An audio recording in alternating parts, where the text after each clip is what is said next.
Bueno chicos, seguimos acá entonces con todo lo que va a ser páncreas y diabetes. Bien, este ya lo conocemos, es el páncreas, ¿sí?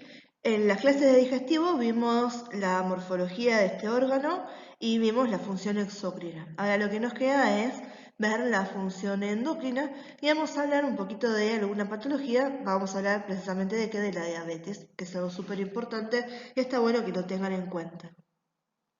Bien, para la función endocrina vamos a ver que tenemos diferentes tipos de células que están participando en forma conjunta, cada una de ellas responsable de la secreción de un producto hormonal, en este caso en particular.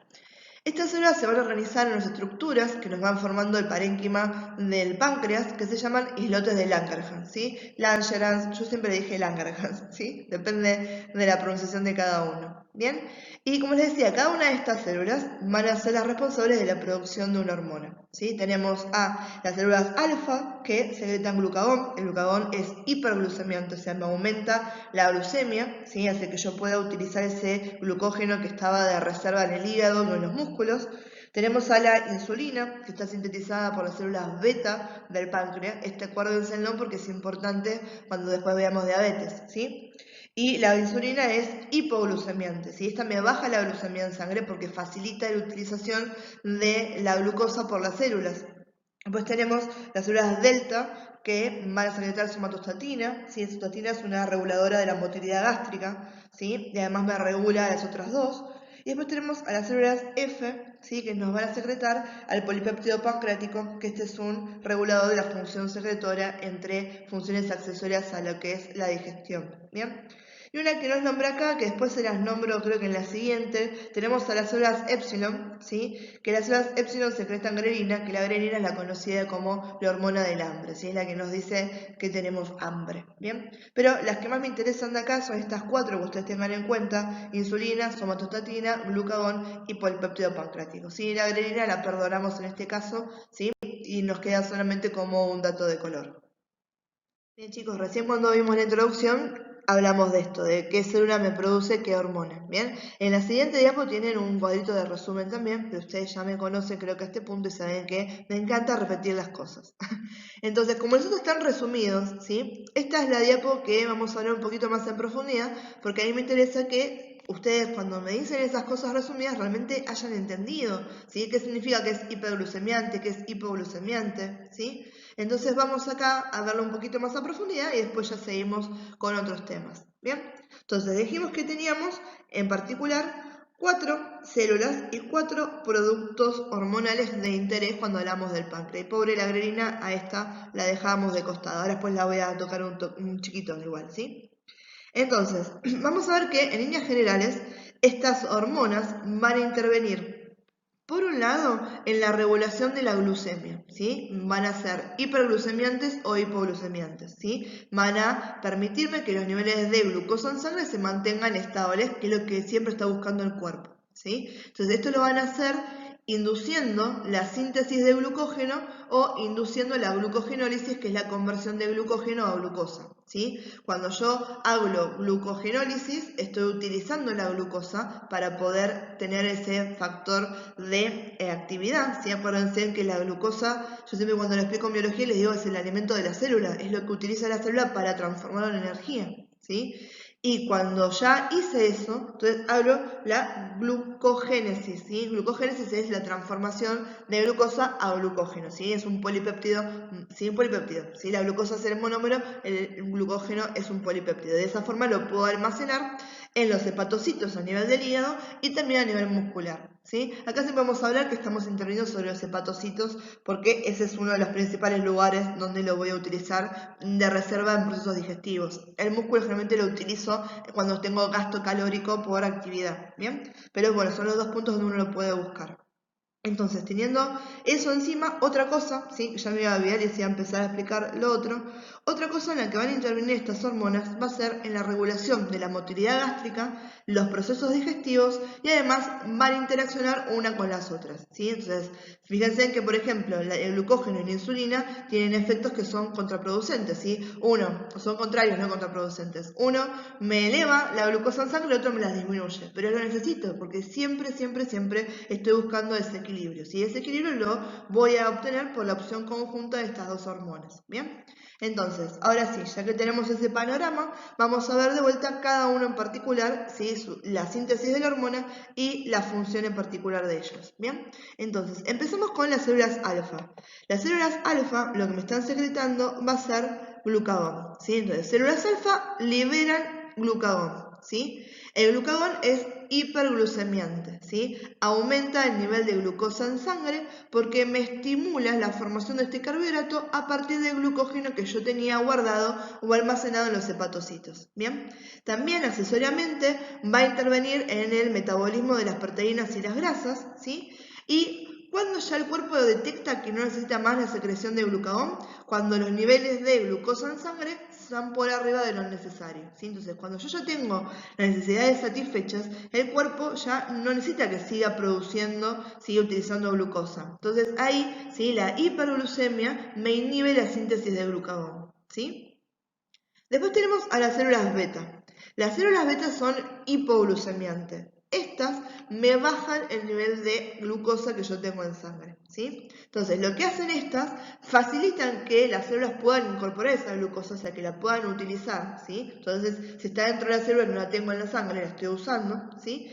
Y además, este tema de que el cuerpo siempre está buscando tener esas reservas porque no confía en el cuerpo que nosotros nos alimentemos siempre. Entonces, estamos programados para que cuando la suma de la ingesta de esos carbohidratos que tenemos es mayor a lo que podemos gastar, al gasto calórico que realizamos, cierta parte de eso se almacena a nivel de los hepatocitos y a nivel del músculo, lo que me sobra de eso lo almaceno como tejido adiposo, ¿bien? Pero lo que estoy buscando acá es, estoy haciendo eso, la insulina me ayuda a que yo lo haya convertido, ese exceso de glucosa, en glucógeno y lo almacene en el hígado, ¿bien? Para que el día de mañana, cuando tenga, ¿sí? Valores que son, ¿sí? Muy hipoglucémicos, ¿sí? Que tengo muy baja el azúcar en sangre o la glucosa en sangre, bien dicho, ahí puedo hacer, ¿sí? Con el glucagón la síntesis de glucosa a partir de ese glucógeno que yo me guardé, ¿bien? Después tenemos las células delta y las células F. Las células delta me van a producir somatostatina, ¿sí? La somatostatina es un regulador de la motilidad gástrica. ¿Qué quiere decir esto? Que va a actuar sobre el músculo liso, tanto del estómago como de la vesícula. El músculo liso lo que tiene es la capacidad de contraerse, ¿sí? Al contraerse hace movimiento, ¿sí? Y hay flujo de sus contenidos, ¿sí? Se contrae la vesícula y la bilis, que es lo que estaba adentro, pasa a las vías hepáticas, se contrae el estómago y lo que tenía dentro del estómago pasa por el píloro al duodeno y al resto de la digestión, los procesos digestivos a nivel del intestino. Bien, entonces, cuando termina la digestión, ya terminé, entonces inhibe que estos dos se me contraen y que sigan haciendo esto al cohete porque yo no tengo nada más que digerir, ¿sí? Esta también va a inducir la glucogenólisis, ¿sí? Esa es la degradación de glucógeno a glucosa. Tiene control iónico y secreción de agua por las células epiteliales intestinales, ¿sí? Más me interesa que tengan este referente de que va a intervenir, inhibe la motilidad gástrica y además la somatostatina influye en las concentraciones que puedo tener de glucagón y de insulina, ¿bien? Por último, tenemos a las células F, las células F que nos dan polipéptido pancreático, ¿sí? Estas son quizás las que están más relacionadas con los procesos y la regulación de los procesos digestivos, ¿sí? Sobre todo a nivel intestinal. Vamos a ver que estas también regulan la función secretoria, ¿sí? Y tienen efectos sobre los niveles de glucógeno hepático y las secreciones gastrointestinales, como les había dicho recién. Bien, el tema de cuando yo secreto esto de forma aumentada y cuando está inhibido tiene que ver, fíjense, más que nada con los procesos digestivos. Va a aumentar después de que yo comí alimentos que son ricos en proteínas, ¿sí? Va a aumentar, ¿sí? Cuando tengo mucho tiempo en ayuno, cuando estoy hipoglucémico por eso, ¿sí? O cuando hago ejercicio que estoy teniendo un gasto calórico más de lo normal, ¿sí? Entonces, me está ayudando, ¿sí? A nivelar los valores de ese glucógeno hepático. Y va a disminuir a causa de la somatostatina o cuando yo al paciente le doy de forma intravenosa glucosa, ¿sí? Entonces, células alfa, glucagón, células beta, insulina, células delta, somatostatina, células F, polipéptido pancreático. Las que nos quedaba era la grelina, ¿sí? Esta que estaba secretada por las células epsilon de los islotes de Langerhans. ¿Por qué les dije que esta no me interesa tanto y por qué la relegamos ahí a un cuadradito en un costado? Porque en realidad la mayor parte de la síntesis de esta hormona se produce a nivel del estómago, ¿sí? En el páncreas es una producción secundaria, ¿bien? Entonces realmente cuando uno piensa en hormonas pancreáticas son estas 4 las que queremos que ustedes tengan de referencia, ¿sí? No quiere decir por eso que no nombremos la adrenalina, pobrecita está ahí, ¿sí? Se secretan también en estas células, ¿bien? Y esta, como les dije, es la conocida como la hormona del hambre, porque es la que me está indicando a mí, che, comé, tenés hambre. Y está bueno, si a uno les interesa buscar algo accesorio a esto, ¿no? Y no tiene que ver con la materia. Hay varios ensayos que se están haciendo con respecto a esta hormona para ver si se puede utilizar para controlar la obesidad, ¿sí? Porque estamos diciendo que controla el hambre. Si yo no tengo hambre, no como. Y si no como excesivamente, ¿sí? Ahí tenemos, ¿sí? Una reducción de la ingesta calórica que voy a convertir en grasa, ¿bien? Pero bueno, eso está todavía en vías de estudio, ¿bien? Y es un dato de color para esto. Quédense con células alfa, beta, delta, células F, glucagón, insulina, somatostatina y polipéptido pancreático. Bien, y como les dije, acá tenemos otra diapo que estamos hablando de lo mismo, esta bien resumida, bien concisa, ¿sí? Tenemos acá los islotes de Langerhans, ¿sí? Fíjense que ahí me están buscando un pedacito de lo que es el páncreas y nos muestra cómo son estos islotes y cómo tengo diferentes tipos celulares en esos islotes, ¿bien? Entonces tenemos la insulina, decimos que era hipoglucemiante, que es anabólica. Anabólica es porque acuérdense que la insulina me facilitaba la síntesis de glucógeno, ¿sí? Los procesos anabólicos son procesos metabólicos de construcción, ¿sí? Entonces tengo moléculas grandes a partir de moléculas pequeñas, ¿sí? Entonces a partir de la glucosa tengo el polipéptido glucógeno, ¿sí? Entonces hipoglucemiante y síntesis de glucógeno va a ser más fácil que anabólica, quizás para que lo entienda rápido. Células beta, ¿sí? Glucagón, células alfa, hiperglucemiante. Somatostatina, células delta, regula la motilidad gástrica y la secreción endocrina intestinal. Polipéptido pancreático, células F, regula los procesos digestivos. Y algo que no les había dicho con respecto al polipéptido pancreático, estoy retrabada, pero no voy a volver a grabar esto. El polipéptido pancreático a veces lo pueden leer que las células que lo producen son las células PP. ¿Sí? Entonces lo pueden ver como células F o como células PP. Entonces nada, chicos, eso es porque me acordé ahora, si lo leen en algún lado, quédense tranquilos que están hablando de exactamente lo mismo. Que aguante, chicos, vamos que tenemos una hora ya de que me están escuchando, pero con esto diabetes terminamos, o como decía mi abuela, la diabetes, tengo alta la diabetes. Así que con esto terminamos, ¿sí? Vamos a ver que esta es una patología que se presenta cuando tenemos hiperglucemia, o sea, quiere decir que tengo niveles de glucosa o de azúcar en sangre demasiados altos.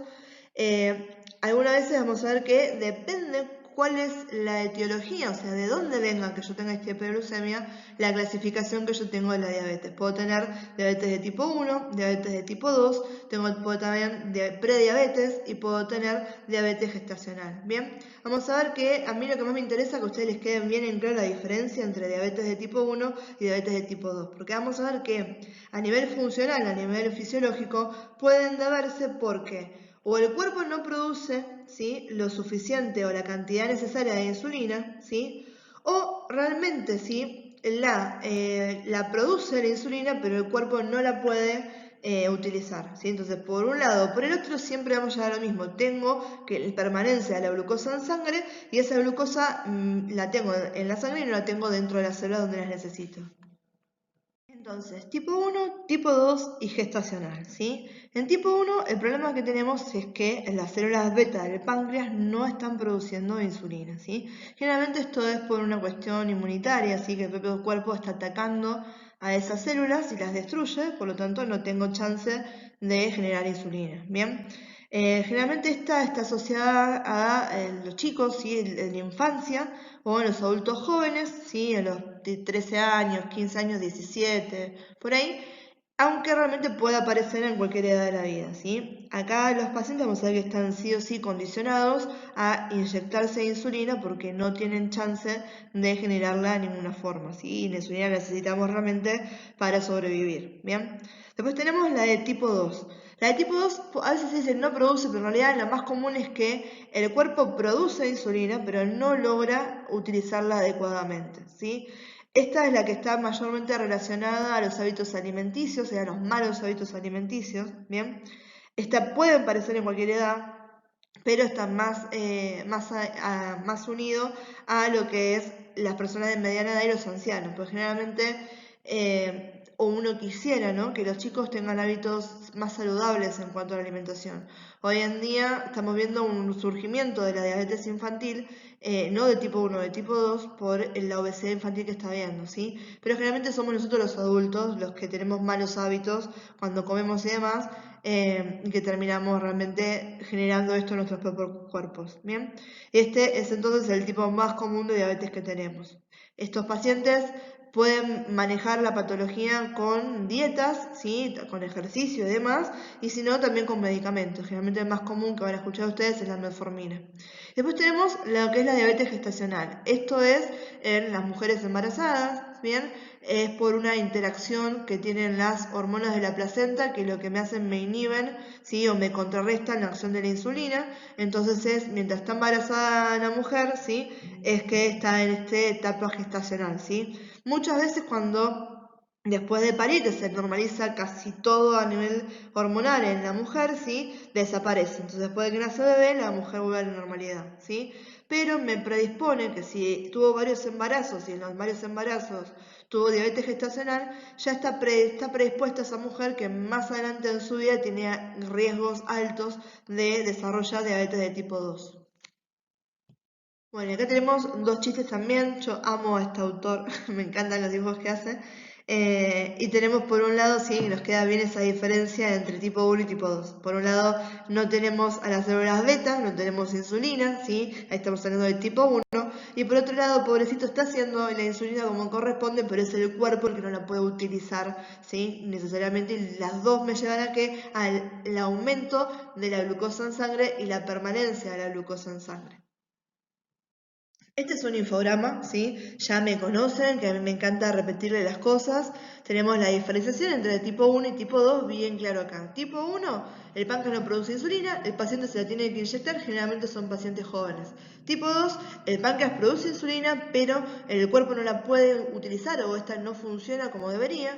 El paciente se trata mediante cambios dietarios y de hábitos, ¿sí? O sea, tiene que hacer ejercicios y, si así lo corresponde, seguir el plan de medicación que se le ha otorgado, y suele darse en personas más grandes, ¿sí? Estamos hablando de mediana edad y en ancianos.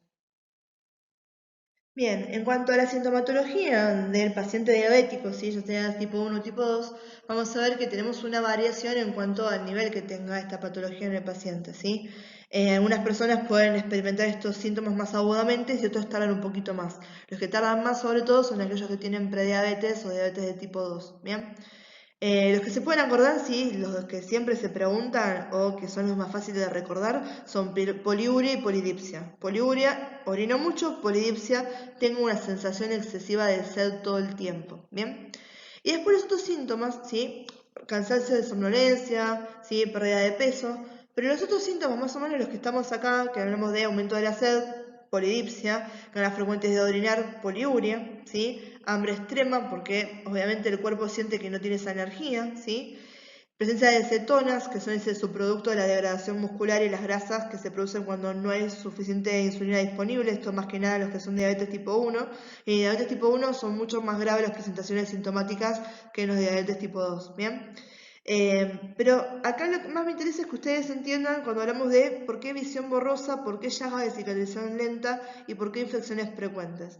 Esto tiene que ver directa la relación con el aumento de glucosa en sangre, ¿sí? La glucosa en sangre termina lastimando a las paredes vasculares, ¿sí? Entonces, terminan lastimando las paredes vasculares y eso me lleva a un montón de problemas, ¿sí? Por eso una de las cosas que decimos, si ustedes tienen algún familiar diabético en su casa, por favor que no se corten las uñas de los pies solos. Una de las patologías más graves que tenemos nosotros es el pie diabético, ¿sí? ¿Por qué? ¿Por qué las uñas de los pies sobre todo? Porque yo me corto las uñas de la mano y si me lastimé me doy cuenta, ¿sí? Por ahí en los pies uno le cuesta más el tema de estar doblado y demás, y te lastimas, te pusiste la zapatilla, la media, y no te diste cuenta que tenías una lastimadura si no lo sentiste. Esto pierden sensibilidad a los diabéticos a nivel de las terminaciones nerviosas, porque ese azúcar excesiva no solamente me daña a los vasos, sino que también me daña los nervios, ¿sí? Y esa lesión a nivel de los nervios hace que lleven falta de sensibilidad, ¿sí? Entonces, también me afecta lo que es la coagulación. Entonces es como un cúmulo hermoso para tener un problema. ¿Y qué es lo que más le gusta comer a la mayoría de las bacterias? Glucosa. Entonces voy a tener un montón de infecciones también. Entonces tengo que el paciente no se dé cuenta que se lastimó, que además va a tardar en cicatrizarse y en que se le cure eso, que por otro lado tiene mucho azúcar en sangre, entonces está listo para que si se viene cualquier bicho que utiliza azúcar también como recurso, tiene para hacerse un festín y proliferar. Y vemos que hay infecciones horribles a nivel de lo que es pediátrico. Hay toda una sección enorme cuando hablamos de eso, ¿sí? Y cuando hablamos de visión borrosa y de reducción de la agudeza visual, estamos hablando de ese daño de las fibras nerviosas a nivel de los ojos, ¿sí? Entonces también tiene pérdida de la visión, es un síntoma bastante asociado a lo que es la diabetes, ¿bien? Y después con estas infecciones frecuentes y otra cosa que van a ver muchos pacientes que tienen abscesos o forúnculos en la piel, ¿sí? Y después otra vez infecciones en las zonas donde este aumento de la glucosa puede alterar, ¿sí? Como vemos en la vagina, ¿sí? En las encías, a nivel de lo que es cutáneo en la piel, un montón, ¿bien? Entonces, eso para que entiendan por qué, ¿sí? Y después, si se tienen que acordar, por lo menos díganme en poliuria, polidipsia, ¿sí? Díganme lo de la reducción de la agudeza visual, que eso es importante, ¿sí? Y díganme, por favor, lo de la cicatrización lenta o la alteración de la glucosa a nivel vascular y a nivel nervioso, ¿bien? Bien, vamos a hablar de los factores de riesgo para cada uno de los tipos de diabetes, ¿sí? En cuanto a lo que es la diabetes de tipo 1, en realidad uno de los más preponderantes es la presencia de células del sistema inmunitario, estos autoanticuerpos que generan daños justamente a nivel de las células beta, ¿bien? Después tenemos factores ambientales que no están muy comprobados, pero por ejemplo, circunstancias como la exposición a enfermedades virales, ¿sí? Se han relacionado con la propagación de diabetes de tipo 1. Antecedentes familiares sí, porque hay como un componente genético en esto, si tenemos familiares directos con tipo 1, y en base a eso también tenemos una ubicación geográfica. Hay algunos países, ¿sí? Finlandia, Suecia, que esos tienen índices mucho más altos de diabetes de tipo 1 que a nivel de lo que es mundial. Entonces puede haber un condicionante también geográfico, ¿bien? Entonces condicionantes geográficos, de antecedentes familiares, factores ambientales y sobre todo la presencia de células del sistema inmunitario que están causando daños, estos llamados autoanticuerpos, ¿bien? Bien, acá cuando hablamos de los factores de riesgo para prediabetes y diabetes de tipo 2, fíjense que tenemos, igual que en la diapo anterior, explicado de costadito por qué cada uno de estos constituye un factor de riesgo. Tenemos el peso, vamos a ver que cuanto mayores cantidades de adipocitos tenemos, de células grasas tengamos, ¿sí? Las células van a ser resistentes a la insulina. La inactividad, esto es porque el gasto calórico que tenemos a nivel de la glucosa y demás está por debajo de lo que consumimos y esto hace que las células se vuelvan resistentes a la insulina o pierdan sensibilidad con la insulina. Antecedentes familiares o antecedentes familiares o condiciones raciales, ¿sí? Hay más posibilidad en personas africanas, hispanas, indoamericanas y asiáticas, aunque todavía no está comprobado cuál es el componente que nos marca esta preponderancia en esas etnias. La edad, que ya habíamos hablado que con el tiempo nos volvemos más susceptibles a la diabetes de tipo 2, sobre todo por estos malos hábitos, ¿sí? Fíjense que tenemos peso, inactividad, ¿sí? Presión arterial alta, son todas cosas que generalmente uno va descuidando y son patologías muy comunes de los adultos y los ancianos, ¿bien? Diabetes gestacional, ¿sí? Cuanto más veces tiene una mujer diabetes gestacional en los sucesivos embarazos, más chances tenía de desarrollar diabetes de tipo 2 más adelante, ¿sí? Síndrome de ovario poliquístico, esto también para las mujeres, ¿sí? Que esto lo que tiene es, obviamente, lleva a todo un cuadro clínico que nos sustenta como factor de riesgo. ¿Sí? Estamos hablando también de obesidad, ¿sí? Crecimiento excesivo del vello, ciclos menstruales irregulares, pero sobre todo la obesidad es lo que nos ata un poquito más a esto. Presión arterial alta y después los niveles de colesterol y triglicéridos anormales. El colesterol bueno bajo, ¿sí? Nos condiciona a poder tener diabetes de tipo 2 y los triglicéridos altos nos condicionan también a tener diabetes de tipo 2. En cuanto a los factores de riesgo para la diabetes gestacional, vamos a ver que todas las mujeres pueden desarrollarla, sobre todo por esto que hablamos hace un ratito de que la placenta libera hormonas que nos contrarrestan el efecto de la insulina. Vamos a ver que tienen mayor riesgo las mujeres que tengan edades mayores de 25 años, tengan antecedentes familiares o personales y sobre todo cuestiones que ya habíamos hablado anteriormente, la raza, ¿sí? Igual que lo que nombramos recién para todo tipo de diabetes, y obviamente el condicional del peso, ¿sí? El tema del sobrepeso al momento de quedar embarazada, ¿sí? Ya también nos condiciona a que pueda desarrollar diabetes gestacional. Bien, y acá estamos viendo algunas de las complicaciones que puede tener el paciente diabético. Y fíjense que no son pavadas. Algo de esto habíamos avanzado, ¿sí? Anteriormente cuando les expliqué sobre los síntomas, pero ahora los tenemos bien uno abajo del otro y además está explicado al costadito a qué nos referimos cuando decimos enfermedad cardiovascular, neuropatía, retinopatía, retinopatía, etc. Enfermedades cardiovasculares sí, tiene que ver más que nada con el estrago que está haciendo el azúcar, la glucosa, que permanece en la sangre a nivel de los vasos sanguíneos. ¿Bien? Acá vamos a tener que tenemos patologías, sobre todo a nivel arterial, ¿sí? Lo que sería la angina de pecho, ataques cardíacos, ACV, ¿sí? Y también aterosclerosis, que es el estrechamiento de las arterias. Hablamos de neuropatías, ¿sí? Acá estamos hablando de daño a nivel nervioso, que viene condicionado a la alteración y este daño que le hacemos a nivel vascular, ¿sí? Esos capilares, que son los primeros que se me lastiman cuando tengo exceso de glucosa en sangre, dejan de darle sangre, ¿sí? Los nutrientes y el oxígeno a los nervios, ¿sí? Especialmente a nivel de las piernas. Entonces, ¿esto qué nos provoca? Provoca que el paciente empiece a tener pérdida de sensibilidad. Van a empezar con hormigueo, entumecimiento, ¿sí? A veces pueden tener sensaciones de ardor o de dolor y generalmente esto está yendo, se irradia, o sea, empieza en un lado y termina desde las extremidades hacia más para arriba, o empieza en las palmas de las manos, que muchas personas diabéticas sienten también eso, ese cosquilleo, ese hormigueo y entumecimiento de las puntas de los dedos, ¿sí? Y a nivel de los pies también, ¿sí? Por eso acá me voy a pasar de daño en los nervios directamente a daños en los pies, que eso ya les había hecho la aclaración del pie diabético, ¿sí? Y vamos a ver que están afectadas las dos cosas, está afectado el flujo sanguíneo y está afectado también en los nervios a nivel de los pies, ¿sí? Esto me aumenta al 100% las probabilidades de complicaciones que tengo a nivel de esa extremidad, ¿bien? A lo mismo, ¿sí? Este exceso de azúcar en sangre nos puede generar nefropatías, ¿sí? ¿Se acuerdan del sistema renal, ¿sí? Sistema urinario? Después tenemos, creo que los que nos siguen a nosotros de páncreas, es justamente todo urinario y se van a cansar de reverlo esto. Pero sé que en la carrera lo vienen viendo hace rato. El gran filtro, ¿sí? La unidad funcional del riñón eran las nefronas, ¿sí? Las nefronas empezaba todo el filtro a nivel de glomérulo y la cápsula de Bowman. El glomérulo, sí, es una red capilar. Entonces, ¿qué dijimos que lesionaba el exceso de azúcar en sangre? A los capilares. Claramente me va a afectar también al glomérulo, ¿sí? Y si se me afecta el glomérulo, se me está desbalanceando este sistema de filtrado que tengo a nivel renal. Esto me puede causar patologías renales. Eso llamamos nefropatías, ¿bien? Después tenemos que ya le habíamos hablado, que el paciente puede tener visión borrosa e incluso puede llegar a la ceguera. Esto tiene que ver por la lesión vascular y nerviosa a nivel de la retina, ¿sí? Sobre todo a nivel ocular, a nivel de la retina. Se llama retinopatía, ¿sí?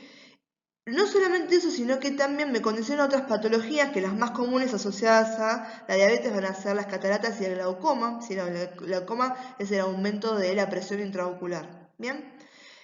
Otra cosa que ya habíamos dicho, las enfermedades a nivel de la piel, ¿sí? ¿Qué le gusta comer a las bacterias? ¿Qué le gusta comer a los hongos? A la mayoría, glucosa. ¿Qué tienen de exceso estos pacientes? Glucosa en sangre.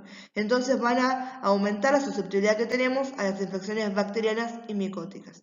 Bien, y lo último que podemos tener es la depresión, ¿sí? Generalmente es un caudal bastante, o sea, es bastante amplio el término de depresión, pero generalmente es algo que nos afecta a los pacientes, porque un paciente que está deprimido es un paciente que no se cuida. Y el diabético tiene que cuidarse, ¿sí? Tiene que cuidarse, tiene que hacer los controles, ¿sí? Si está deprimido y no quiere salir de la casa, pierde el turno con el médico, está deprimido, ¿sí? No tiene las condiciones de higiene quizás que tiene que tener. Entonces, obviamente que la depresión es un factor que nos condiciona a complicaciones en el paciente. Bien, entonces, redondeando esto, cuando hablamos de complicaciones puede tener complicaciones a nivel cardiovascular, neuropatías, nefropatías, retinoplastías, ¿sí? Retinopatías, ¿sí? Plastías, dije, retinopatía, mira, me voy a grabar ahora y hace 4 minutos no lo pienso grabar otra vez. Daños en los pies, enfermedad en la piel y la depresión no es un causante de la diabetes, pero sí es una complicación al cuadro clínico del paciente. De vuelta, para que no sea tan pesado, cerramos acá con lo que fue páncreas y diabetes y ahora en el próximo y último video de endocrino vemos lo que son glándulas suprarrenales y con eso sí ya estamos terminando.